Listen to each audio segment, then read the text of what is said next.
El siguiente punto que toca analizar es el punto de fluencia, es decir, el momento de fluencia con la curvatura de fluencia, que es el segundo punto del diagrama momento-curvatura. Lo que hemos analizado hasta ahora han sido esfuerzos de servicio, esfuerzos que se producen por momentos de servicio. Es decir, que un momento que se encuentre en este rango, por ejemplo, este momento que produce tal curvatura, también produce a su vez unos esfuerzos en la fibra de compresión del hormigón, en la fibra del acero a tracción y también puede ser en la fibra del acero a compresión, pero no han sido como tal el punto de fluencia. A continuación lo vamos a calcular.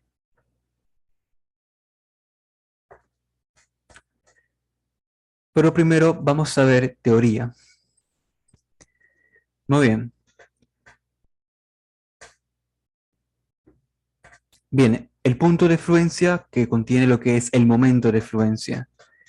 ¿Qué sucede? A medida de que la carga, el momento demandante va aumentando, sucede que la zona de hormigón traccionada, es decir, el hormigón que se encuentra en la parte inferior en un momento positivo, que está traccionado, se va a seguir y seguir fisurando, de tal manera que el eje neutro va a seguir subiendo, ¿ok? Y también de igual manera que la zona compresión del hormigón comprimido va a disminuir. Cada vez esa altura de compresión va a ser menor, pero no quiere decir que la fuerza de compresión va a ser menor, porque a medida que esa altura de compresión disminuye, la resistencia del hormigón aumenta. ¿Ok? A su vez, como se está deformando todo lo que es la sección de hormigón armado, el acero que está traccionado, que está trabajando a tracción, pues sigue y sigue deformándose hasta que llega a lo que se conoce como la fluencia o la adherencia. Entonces, la deformación del acero, que se conoce como ES, aumentará proporcionalmente bajo un diagrama esfuerzo-deformación, donde la pendiente de la recta es obviamente el módulo de Young del acero. Entonces, eso quiere decir básicamente el comportamiento del acero. Aquí está. Entonces, el comportamiento del acero, como ya lo sabemos, tiene una zona elástica, una constante que se llama zona de fluencia, que es a partir de este punto que ya llegó a la fluencia, o sea, que a partir de este punto ya no va a ser elástico, pero su deformación se mantiene constante hasta este punto y después viene lo que es la zona de endurecimiento por deformación. Bien, este modelo del esfuerzo de formación del acero está representado por, bueno, entre muchos autores está el de Park and Pauli, como aquí lo podemos ver.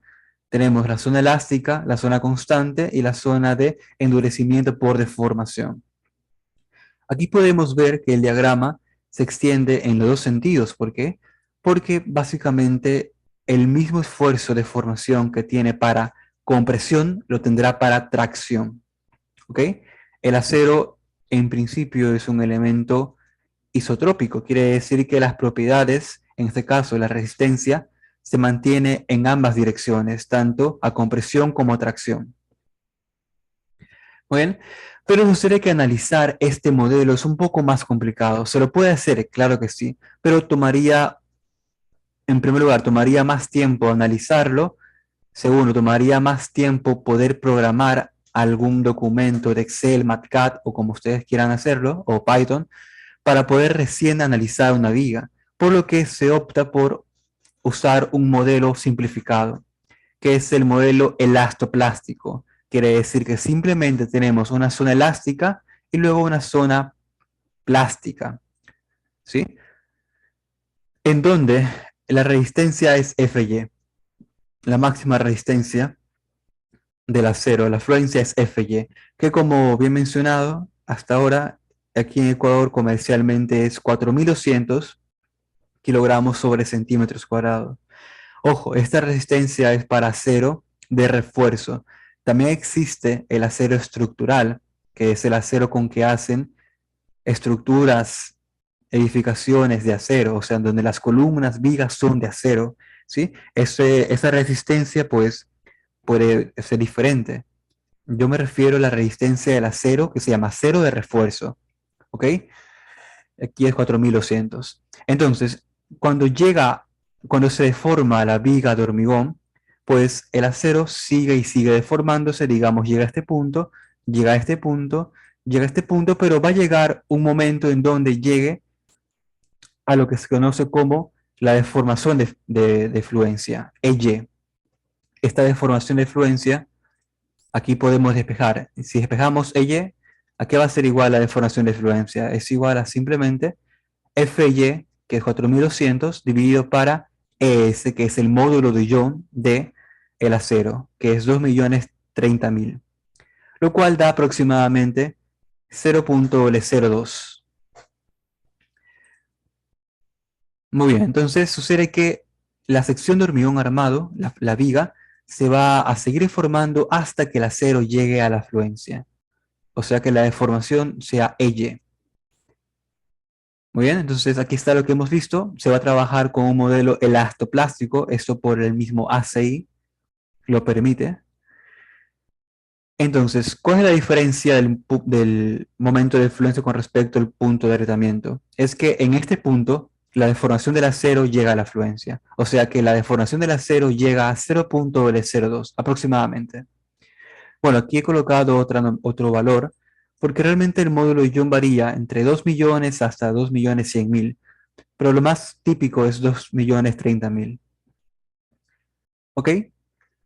Bien, de la misma forma, la curvatura de fluencia se la obtiene con esta ecuación, ¿sí? Lo que se hace es simplemente hacer una relación de triángulos y hallar lo que es el ángulo del diagrama de deformaciones. Aquí está, esta curvatura es la curvatura de fluencia. Entonces, es simplemente este ángulo, que como es muy pequeño, será simplemente esta distancia, o sea, lo opuesto dividido para lo adyacente. Y este opuesto, dado que este es el diagrama de deformaciones, sería EY, sería la deformación del acero a tracción, que como estamos en el punto de fluencia, tiene que ser 0.02 dividido para esta distancia adyacente, que bueno, aquí está como D menos KD, pero realmente si todo esto es D, ¿verdad? Y la altura de compresión la hemos llamado C, entonces lo que resta sería D menos C. Entonces esa curvatura de fluencia sería simplemente esta ecuación.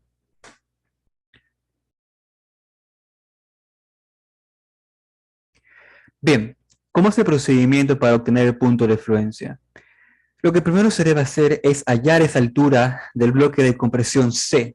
¿Y cómo lo hallamos? Con el procedimiento que hemos aprendido en la obtención de esfuerzos dado momentos de servicio, es decir, con el primer momento de área usando las áreas transformadas. O sea que al igual que los problemas anteriores, hay que transformar las áreas de acero a un área de hormigón, tanto el acero de tracción como el acero de compresión, y hallar esa distancia C, esa altura de compresión, que aquí lo llama KD.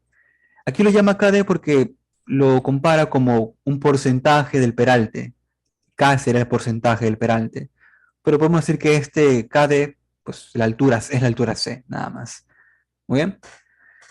Bien, ¿qué sucede cuando llegamos a estos niveles de esfuerzo? ¿Sí? ¿Qué sucede? Vamos a compartir. Sucede que, sucede que ya cuando hemos llegado a este punto de momento de fluencia, bien, los esfuerzos del hormigón ya son ligeramente mayores que los momentos que teníamos con los momentos de servicio, ¿sí? Que estaban en este rango. Pero son los momentos de servicio. Son los momentos de servicio que analizamos en los problemas anteriores. Pero ahora estamos en este punto. En este punto los esfuerzos van a ser mayores. Así que el diagrama esfuerzo de formación del hormigón va a ser diferente. Ya no se va a comportar de forma elástica. O bueno, puede ser que sí se comporte de forma elástica, o sea que sí tenga esa distribución lineal, pero puede ser que los esfuerzos sean mayores. a la resistencia F'C. Entonces, en esos casos se hace lo siguiente.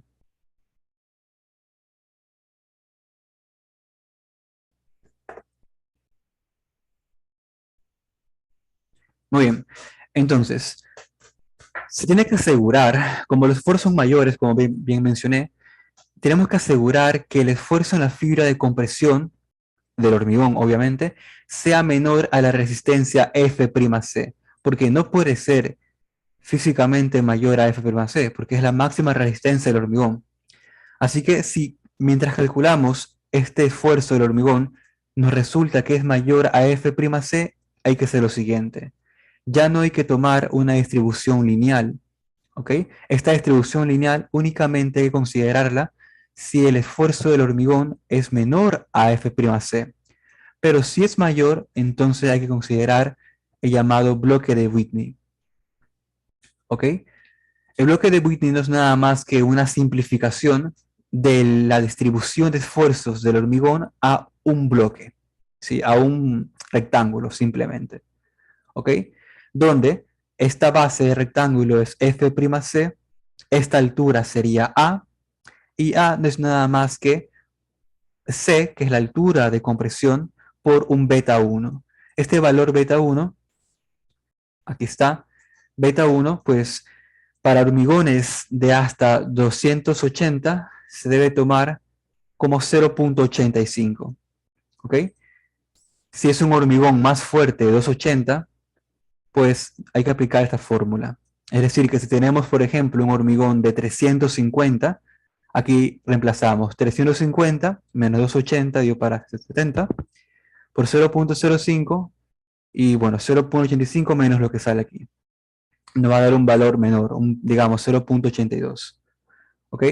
Así que si la resistencia del hormigón es hasta 280, beta 1 es igual a 0.85. Muy bien. Entonces, el procedimiento del momento de fluencia es básicamente lo mismo que hemos hecho en el punto, en los problemas de momento de servicio. Primero, hallar esa altura de compresión, ¿ok? Después, a partir de una relación de triángulos, vamos a hallar cuál es el esfuerzo del hormigón a compresión. Si el esfuerzo es menor a F'C, debemos considerar con esta distribución de esfuerzos. Si es mayor, debe ser con la distribución del bloque de Whitney.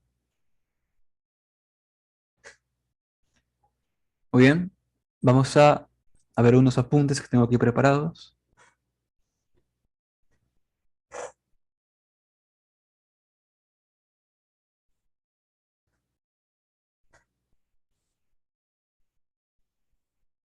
Bien, entonces, solo para retomar, el momento de fluencia es el momento para el cual la deformación unitaria de la cero-tracción llega a la fluencia, es decir, llega, en este caso, a 0.02.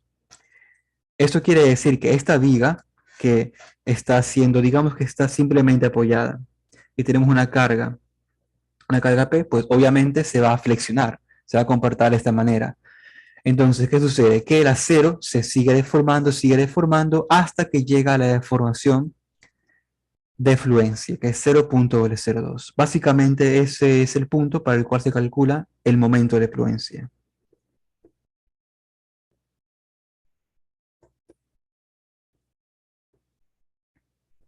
¿Ok? Bien, entonces vamos a ver en estos diagramas. Tenemos una viga simplemente armada, es decir, únicamente está armada en lo que es el área de tracción. ¿Ok? Vamos a asumir que es un momento positivo, ¿verdad? Porque en un momento positivo tenemos en la parte superior compresión, en la parte inferior tracción, ¿ok? Entonces, si es un momento positivo, el acero tiene que estar en la parte inferior. Muy bien, este acero es el que soporta la tracción y este hormigón es el que soporta la compresión. Muy bien, entonces, bueno, aquí tenemos un acercamiento para que vean el cálculo de D' como D. Como bien saben, D pues, es simplemente la distancia desde el centroide de la cero tracción hasta la fibra compresión, ¿verdad? En pocas palabras sería esta distancia. Y D', pues, es lo contrario. Sería la distancia desde el centroide del acero a compresión hasta la fibra más extrema de hormigón a compresión. O también podemos calcular de la siguiente forma de que el peralte efectivo sería simplemente H menos D'. Es lo mismo. Muy bien. Bueno, aquí algo que mencionar es que las varillas que se usan en el estribo típicamente es de 8 a 10 milímetros, más típicamente de 10 milímetros. Y la curvatura de fluencia, como ya lo dije, sería la deformación de fluencia del acero, que es 0.02 dividido para D menos C. ¿Ok? Aquí tenemos presente el diagrama de deformaciones. Recuerden que tenemos diagrama de deformación que es proporcional la deformación del hormigón a la deformación del acero, porque es uno de los principios de diseño en flexión, la compatibilidad de deformaciones, y también tenemos el diagrama de esfuerzos. Así que este es el de deformaciones. Muy bien. Aquí tenemos la fibra de compresión del hormigón, ¿ok? Que llega a una deformación S. Esa es la deformación del hormigón a compresión.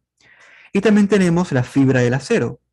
La fibra del acero, que como estamos ya en el momento de fluencia, es la deformación de fluencia, que es 0.02.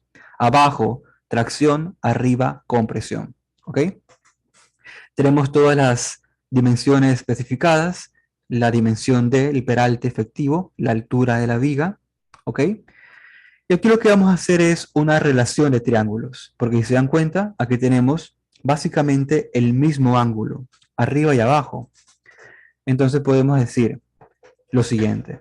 Podemos decir que esta base del triángulo inferior es a esta altura, ¿verdad? Como esta base del triángulo superior, y esta base, ¿cuánto es? Es C, es la deformación del hormigón a compresión. Es a esta altura. Y esa altura es precisamente C. Es la altura de lo que está comprimido en el hormigón. Entonces tenemos la siguiente relación de triángulos. Vamos a despejar la deformación del concreto. Y básicamente sería 0.002 por C dividido para D menos C. Realmente no es 0.002. Si ustedes calculan, tendrá más decimales. ¿Sí? Recuerden que esto no es nada más que E, y es simplemente el esfuerzo de fluencia dividido para el módulo de Young. O sea, sería 4200 dividido para 2.030.000.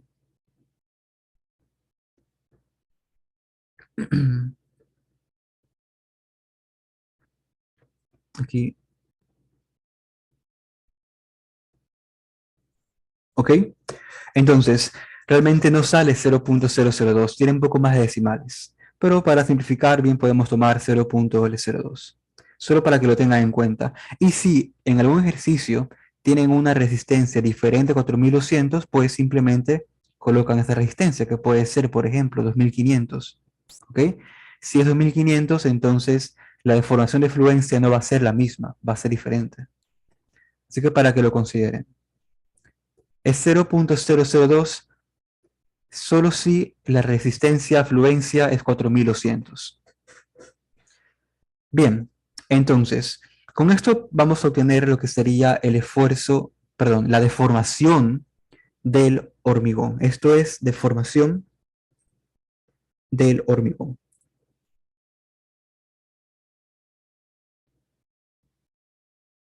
¿Ok? La deformación unitaria del hormigón a compresión. Pero si se dan cuenta, ¿de qué requerimos?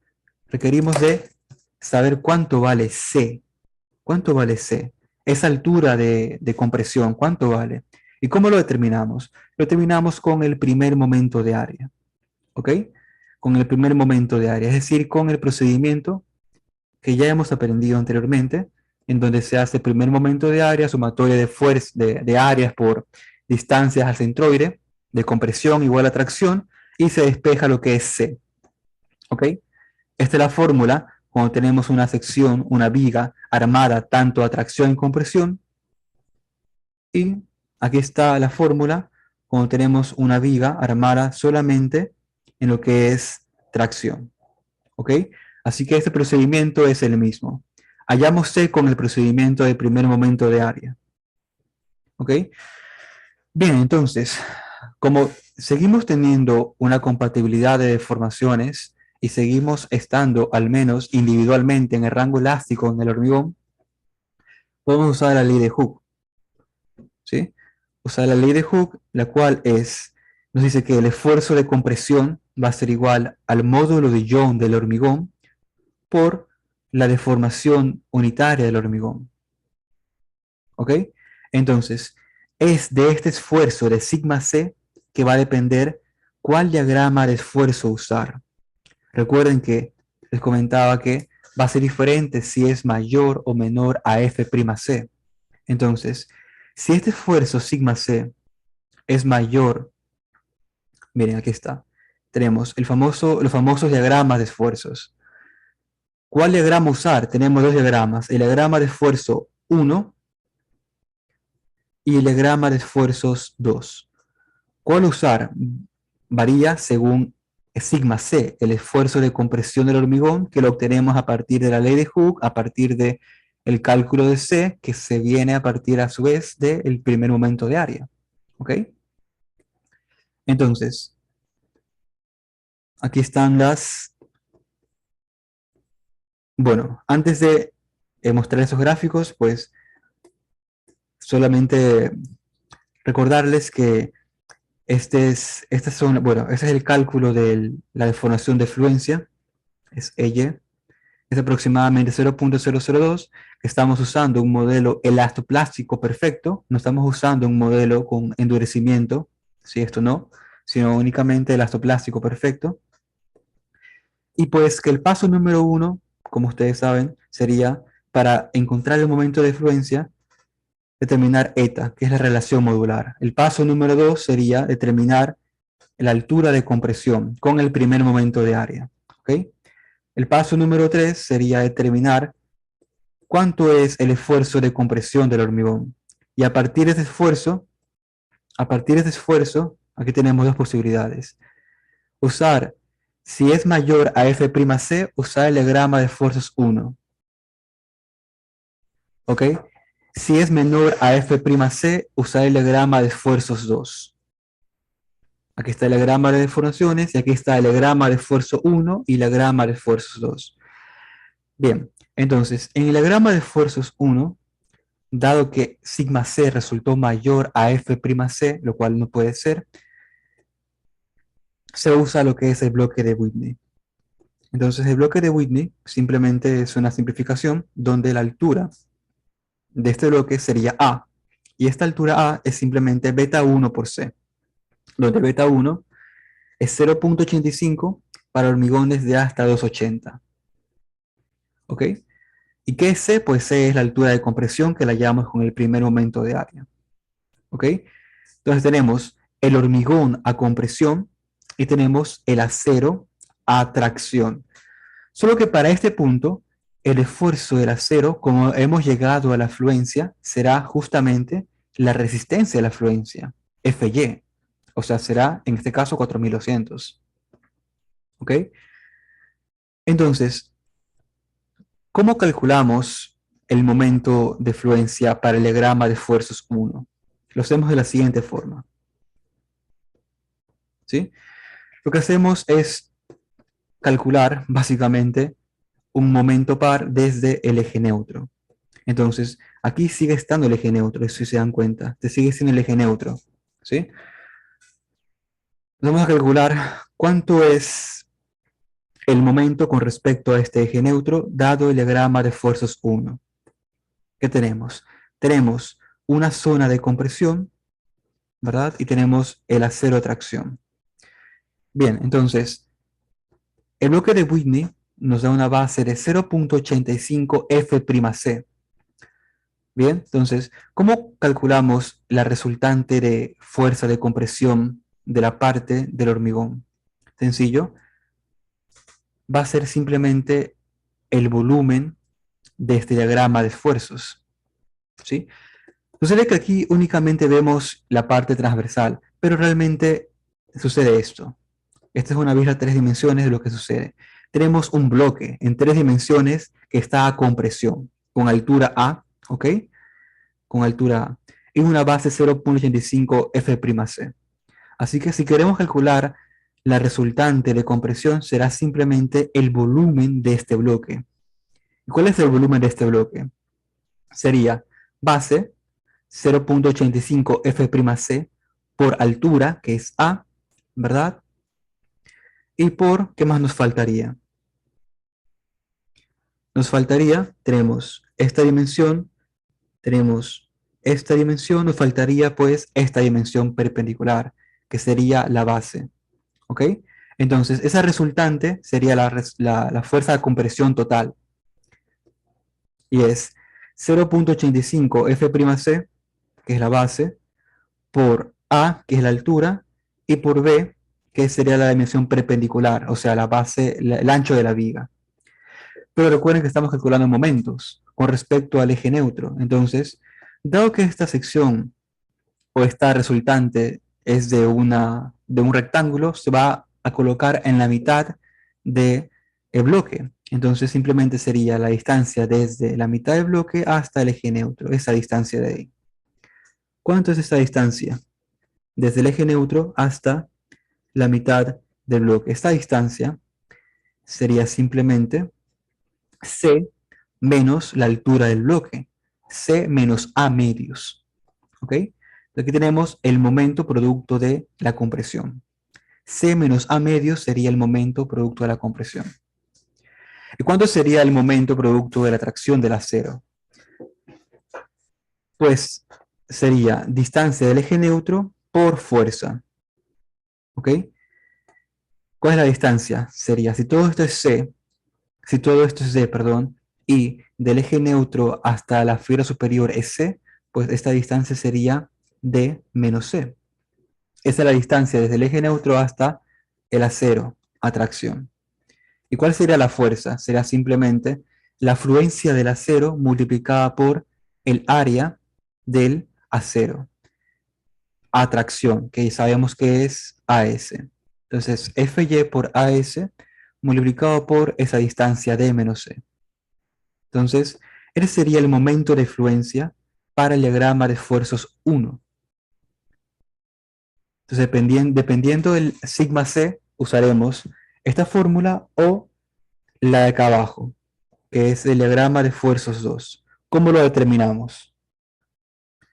Bien, pues tenemos el diagrama de esfuerzos 2.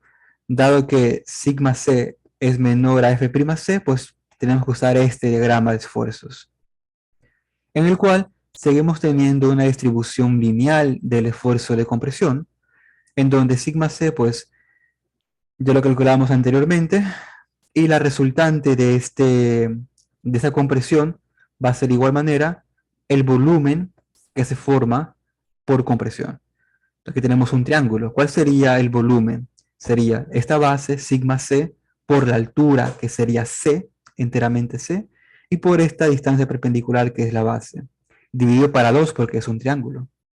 Así que sería la compresión total. C total sería, acá abajo está, sería la base, que es sigma C, por la altura, que es C, dividido para 2, y por la base de la viga. Luego multiplicado por el brazo de palanca desde el eje neutro. Entonces, ese brazo de palanca sería desde la resultante de compresión hasta el eje neutro. Sería esta distancia. ¿Sí? Esa distancia de ahí, que como ustedes saben, estática, resistencia de materiales, sabrán que esa distancia es 2/3 de la altura, C. Entonces sería la fuerza, que es todo esto, multiplicado por 2/3. Entonces este es el momento de la compresión, más el momento de la tracción. ¿Por qué más? Porque sencillamente, si se dan cuenta, con respecto al eje neutro, la compresión genera un momento a favor de las manecillas. Y con respecto al eje neutro, también genera el acero un momento a favor de las manecillas. O sea, se están sumando los momentos. Por eso los sumamos, no los restamos. Muy bien. Entonces, con respecto al momento del acero, es similar al diagrama de fuerzas 1, es simplemente la resultante de acero, que es el esfuerzo de fluencia por el acero, atracción, multiplicado por el brazo de palanca, que sigue siendo D menos C. Sería D menos C, porque dado que todo esto es D y esta altura es C, pues sería D menos C. Ok, entonces tenemos el momento de fluencia dado el diagrama de fuerzas 1 y 2. La curvatura de fluencia es sencillamente la deformación de fluencia dividido para D menos C. Así que esa es la forma en cómo se debe resolver un problema para hallar el punto de fluencia.